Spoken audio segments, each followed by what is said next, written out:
two of the songs on the new album have vocals, and so I wanted to ask you, when you're putting an album like this together, were those songs written with vocals in mind, or did something about the song speak to you after the fact that said these songs need vocals, they lend themselves well to vocals? Did you go into it thinking they were going to have vocals, or is that sort of an afterthought because the song called for it and for some reason? No, I had the song. I had the song actually for a long time. And I loved the song. It was actually written in Japanese for a project that, as many projects do, you get signed and you release a couple singles, and that's the end of it. For every successful project that you hear about, there's like 20 projects that completely tanked for whatever reason. And I found it fun talking about those projects that tanked in the book as well. It's actually more fun to read about that stuff than the successes. But this project, starts off and everybody's all, wow, this is great. And you release a couple things and nothing happens.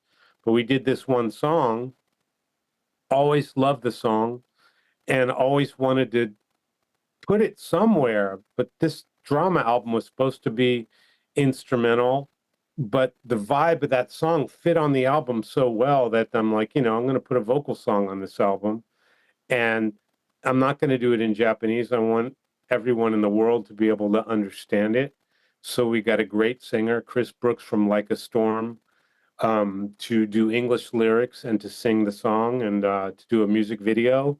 And he was just wonderful, and it was just, it was a love party. We just loved doing it, and one of my favorite songs that I've ever done came out of it. I think it's one of my favorites on the album. So when you do an album like this, it's been said that, a composer, I consider you a composer. When a composer puts together an instrumental album, you go into it realizing or knowing that you're not doing this necessarily for commercial appeal. You're doing it for your inner artistic satisfaction. But you also don't play and live in a vacuum. You do want people to hear this. So how do you strike the balance between satisfying your artistic integrity, but also still managing to connect with an audience that may not have the ears that you have? This is a great question, and this is something that I'm very fortunate that I don't really have to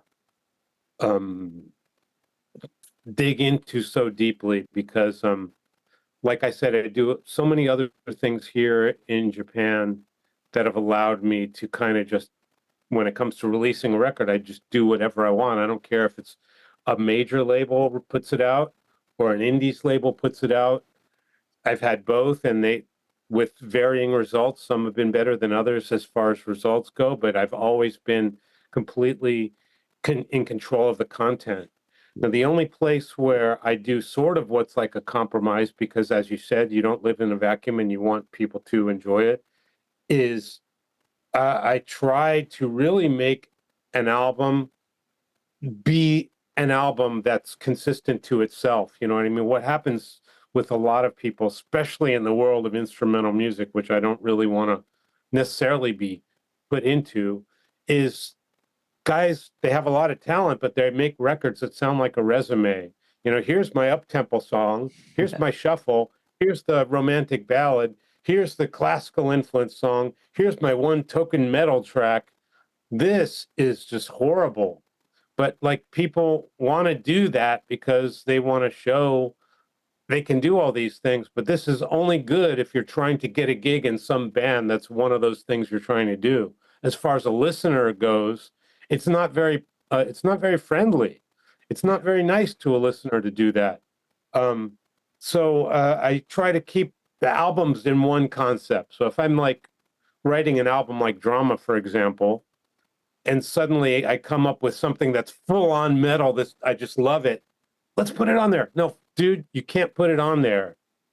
I put one song on Drama that's kind of a metal track on there, and I did it for the reason of contrast, because without that, it would have been completely all ballads all the way. So I wanted one spot where you could kind of contrast it and make the ballads sound more balladier and make this one track kind of have its own identity. But that's it. The rest of it is very much, it's a one stop kind of deal. The whole album feels like the same album. It's a And as a young cohesive, kid, that was very hard to do. yeah, it's a cohesive listening experience, and I think that's what I was trying to say earlier in the conversation. That's why it's so pleasing to my ear, even though I don't often listen to instrumental records, especially by guitarists, because as much as I love Yngwie Malmsteen and Joe Satriani and those guys, I sometimes find that those records to be kind of jarring because they're technically brilliant. Don't get me wrong, but from a listening perspective, you know, we here in Austin we have Eric Johnson, and I kind of equate your drama album with something that maybe Eric Johnson would do, where it's like instrumental, but it's pleasing to the ear. It takes you on a journey. I don't know if I'm articulating this very well, but it's not just this noodle fest, shred, attack, attack, attack. It's kind of, it's got a flow, and it's pleasing to the ear. Well, it's a very kind thing to say, and I totally get it. I totally appreciate it. And it's probably because I really don't listen to a lot of other guys for the same reason that you say. And a lot of guys are just so good that if I listen to them, I'm just going to get bummed out anyway. You know what I mean? Yeah. This happened with Ron. If I listen to Ron's guitar playing, I'm like, why do I even bother playing now? Because you know, guys are so good. And to be honest, it's not the kind of music that I listen to. I listen to pop music. I listen to soundtrack music. I listen to very current music in Japan a lot.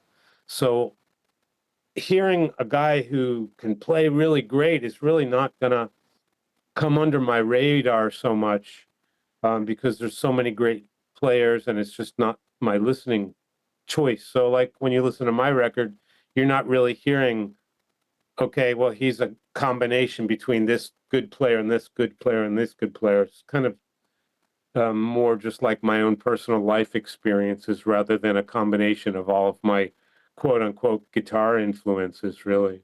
Yeah. Am I correct? We only have about 5 minutes left. Do you have someone after us? The next one I have is at 11. So, Oh, so so we're good for a yeah, couple we can more. go a little bit more if you like. Yeah. Oh yeah, yeah, I'd Excellent. love to.